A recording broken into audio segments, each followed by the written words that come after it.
দেখুন এখানে পায়েস বানাবো। পায়েসের জন্য এই যে নিয়েছি বাদশাভোগ চাল নিয়েছি। অল্প করেই চাল দেবো, কিন্তু দুধটা বেশি দেবো। চালটাকে ধুয়ে প্রথমে ভেজে নেব। এখানে চালটাকে ধুয়ে নিয়েছি। এদিকে কড়াইও বসিয়ে দিয়েছি, ঘি দিয়ে দেব চালটাকে ভাজার জন্য। ঘিটা গরম হয়ে গেছে, দিয়ে দেবো দুটো এলাচ। এখন শীতকাল, খেজুর গুড়ের পাটালি পাওয়া যায়, আর একটু পাটালি দিয়ে পায়েসটা বানাবো। এদিকে চালটা ভাজা চলছে, আর এদিকে দুধটা বসিয়ে দিয়েছি পায়েসের জন্য।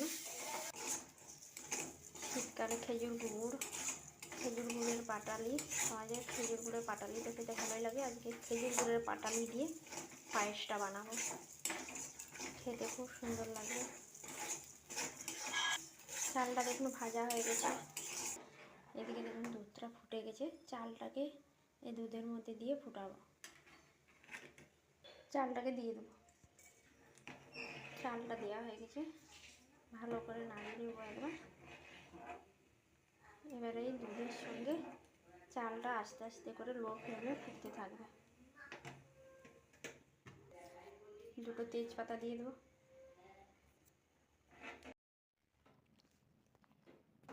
এই দেখুন পায়েসটা অনেকটাই চালটা সেদ্ধ হয়ে গেছে, পায়েসের চালটা। এবার কাজু কিশমিশ নিয়েছি, দিয়ে দেবো। আর এখানে পায়েসে দেওয়ার জন্য পাটালি নিয়েছি, পাটালিটাকেও দেবো। আর একটু পরেই দেবো, পাটালিটাকে ভেঙে দেবো।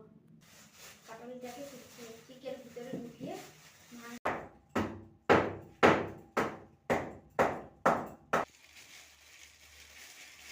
পাটালিটা ভাঙা হয়ে গেছে।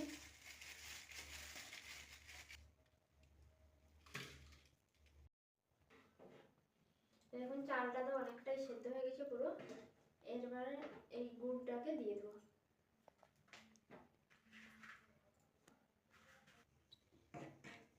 দেখুন গুড়টা দিয়ে ফোটানো হয়ে গেছে, আর একটু গরমে থাকলেই হয়ে যাবে। গুড়টা দেওয়া হয়েছে তো একটু নাড়তে হবে, না হয় তলায় বসে যাবে।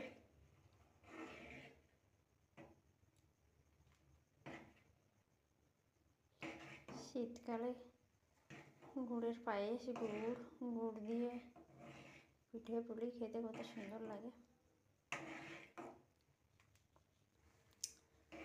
পায়েসটা হয়ে গেছে, নামিয়ে দেব। পায়েসটা কেমন হয়েছে বলবে কিন্তু, কমেন্টে জানিও কার কার খেতে ভালো লাগে এই গুড়ের পায়েস। আপনারাও পায়েসটা ঠিক এইভাবে বানান, পাটালি দিয়ে, দেখবেন খেতে খুব ভালো লাগবে। এই দেখুন পায়েসটা আমার রেডি হয়ে গেছে। তো পায়েসটা কেমন লাগলো জানিও কমেন্টে। গুড়ের পায়েস কত সুন্দর লাগছে দেখতে। এবার নামিয়ে দেবো।